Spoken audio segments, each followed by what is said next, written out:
Hey everyone, welcome back to the Prop Professor YouTube channel. My name is TJ, and in this video, I'm going to be going over everything you need to know to properly utilize the Fantasy Optimizer here at Prop Professor. This video will be a guide for any new users that want to learn how to properly utilize this powerful tool. Throughout the duration of this video, I'll be going over how to properly read the optimizer, how to set up your basic and advanced settings, and much more. When it comes to betting on DFS apps like PrizePicks, Underdog, Betr, Dabble, these apps that have fixed payouts, having a tool like the Fantasy Optimizer here at Prop Professor puts you in the best position to profit long term. So you know what? Enough with the intro. Let's just go ahead and jump right in. Okay, so again, I'm breaking down exactly how to use the Prop Professor Fantasy Optimizer, how it finds value on platforms like PrizePicks, Underdog, Betr, Dabble, and more, and why this tool gives you a real edge if you're betting with data instead of your gut. So if you've just purchased either a fantasy subscription or an all-access subscription here at Prop Professor, to find the Fantasy Optimizer, you simply go to your navbar on the far left, and under Fantasy, you will see Optimizer. When you click on that, this is exactly what will display on your screen. Now, if you're someone who plays player props or multi-leg slips, this is going to help you understand the math behind your entries and how to actually find profitable plays on these fixed payout platforms. So let's use PrizePicks as our example and how they actually come up with their slips and their payouts. So when you're playing on PrizePicks, you can't just bet player props straight up. You have to parlay anywhere from 2 to 6 legs inside your slip. And the payout is fixed depending on how many legs you put inside your slip. So for example, a 2-pick power over on PrizePicks, regardless if you take more or less on a player's projection, will always get you a 3 times payout. Now if we add in a third leg, a 3-man power over on PrizePicks will always get you a 6 times payout, regardless if you're taking more or less on that specific player's projection. So that's what I mean when I say fixed payouts. It doesn't matter if we're taking more or less on any of these, our payout will always remain the same. And yes, there are some instances where you're correlating or using demons and goblins and your payout is less than the typical payout, but I'm just talking about your normal more or less player props. So by knowing this information, here's what PrizePicks isn't telling you. They're not showing you the odds for each leg.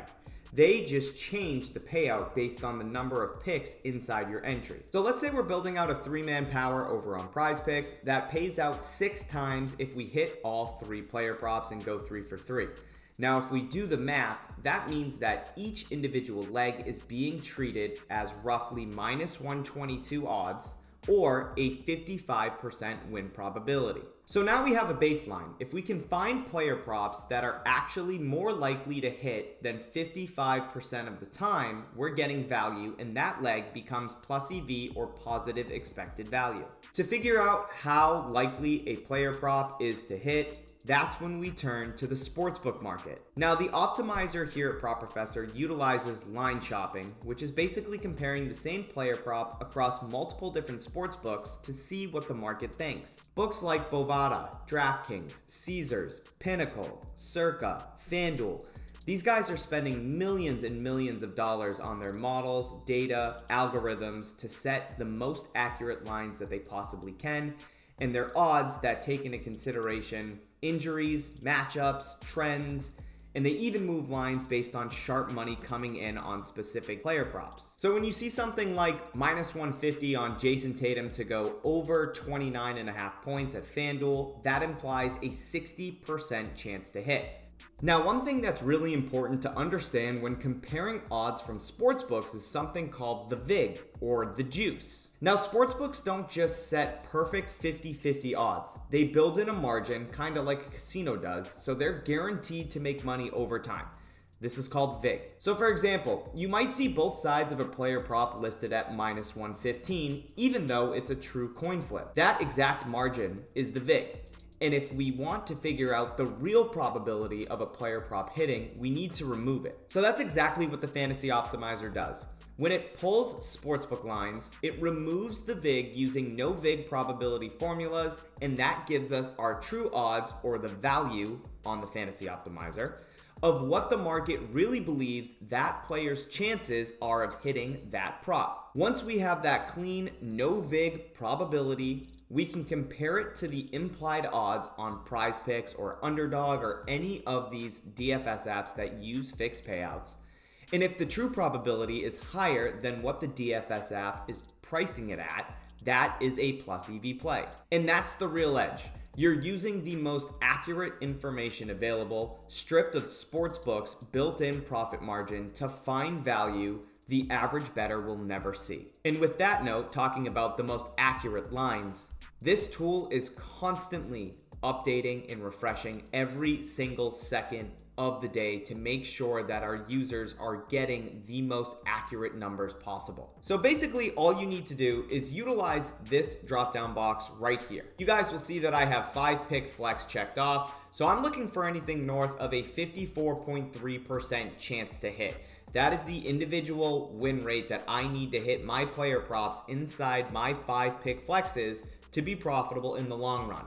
And you guys can see there's only one player prop currently above that 54.3% threshold. Now, if I take this drop down and switch to a 2-pick power, again, I'm looking for anything north of a 57.6% chance to hit to have a long-term edge over PrizePicks, and you guys will see that the optimizer updates accordingly based on whatever slip type you're trying to build and have checked off, and you guys will see that nothing meets my criteria above a 57.6% chance to hit based on the sportsbook market, so I wouldn't want to be entering any 2-man powers at this time. Green means good. If you have a bunch of green plays, build out slips based on their percent odds to hit, and you will know that you have a long-term profitable slip. And if you continue to compound those slips over time on these fixed payout platforms, that is how you profit long-term. So now that you have a better understanding on how the fantasy optimizer actually works, let's go ahead and jump in and talk about our settings.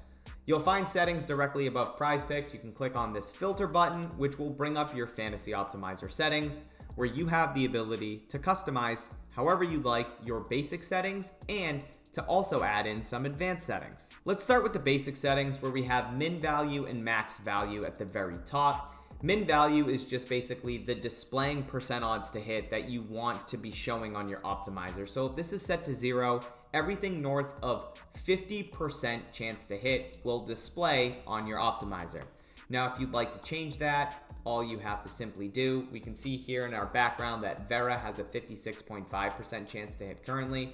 So if I change my min value to 56 and I save my settings, the only player prop that will populate when looking on PrizePicks is going to be this Vera play, because it is the only one greater than a 56% chance to hit. So if I bring back up my settings and change this back to 0, all of my other plays in the background, as you can see, will repopulate. Min hours away and max hours away just means the min hours away and max hours away from that specific player prop's game starting. You can also do things like filter by leagues. So if you don't want to see MLB, you don't want to see NBA, you don't want to see tennis, all you have to do is uncheck those specific boxes and then save your settings, and player props for those specific sports will not populate. Moving on down to comparison sportsbooks. So only the sportsbooks that you have selected will be used for comparison on the optimizer. So for a player prop to actually populate and show up, at least one of these checked off books needs to offer both the over and the under, or a two-way line on that specific player. We then have notification apps, which is for our new mobile app, and the notifications that you can set up, push notifications on your iOS device. So if you guys want to check that out, you can go ahead and click this link right here, and that will direct you to the video that was already made on how to set up your mobile notifications through the Prop Professor app.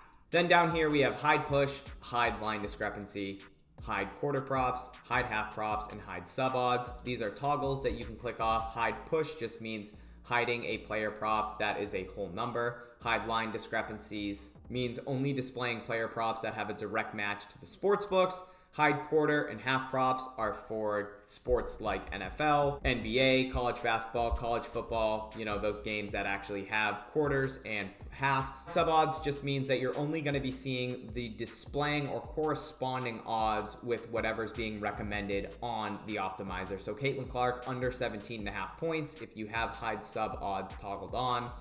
you're only going to see the odds associated with the under. So right here, minus 135. Now that we've covered our basic settings, let's jump into our advanced settings. All right, so let's talk about comparison weights and how to control which sportsbooks are used to show value on the optimizer. Here at Prop Professor, we let you set rules for which books should be used when comparing fantasy props to sportsbook lines. This is super helpful if you only trust certain books, or if you want to make sure a prop is backed by enough sharp data before it even shows up. Let's go ahead and run through a quick example together. Up top, I've added my min weight to 2, my market types to player props, and I've added all the leagues that I want player props to populate from. And here at the bottom, I've added 3 different books by simply clicking the Add Book button: FanDuel, DraftKings, and Caesars. You can assign a weight for each sportsbook. For example, if you give FanDuel, DraftKings, and Caesars a weight of 1, and you set your minimum total weight to 2, then a player prop will only show up if at least 2 of those 3 books have odds available for that market. So if you add these 3 books with a 1 weight, you're basically saying only show me player props on the optimizer where at least 2 of these 3 books that I believe are sharp in the player prop market actually have odds for that specific player prop. So essentially, it helps filter out weak or unsupported props from sportsbooks you don't trust. Now, there's also an option to mark a sportsbook as required or hard required.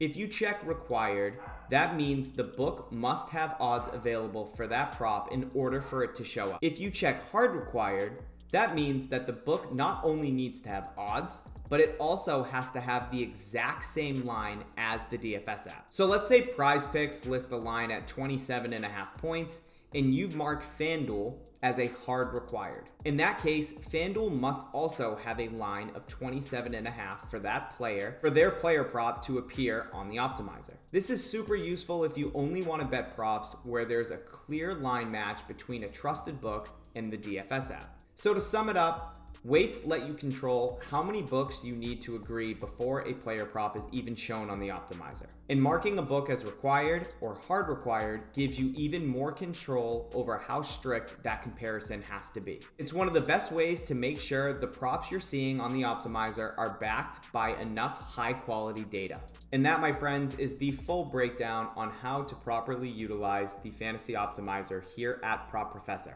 If you found this helpful, make sure you like the video, subscribe to the channel for more tutorials, and let me know in the comments if you have any questions or want to see this tool in action. And of course, if you guys want to check out the Fantasy Optimizer, get signed up with a subscription, you can go to propprofessor.com, go ahead and click dashboard, and it will automatically redirect you to the multiple different subscription options that we have. Thanks for watching, and as always, trust the math, follow the data.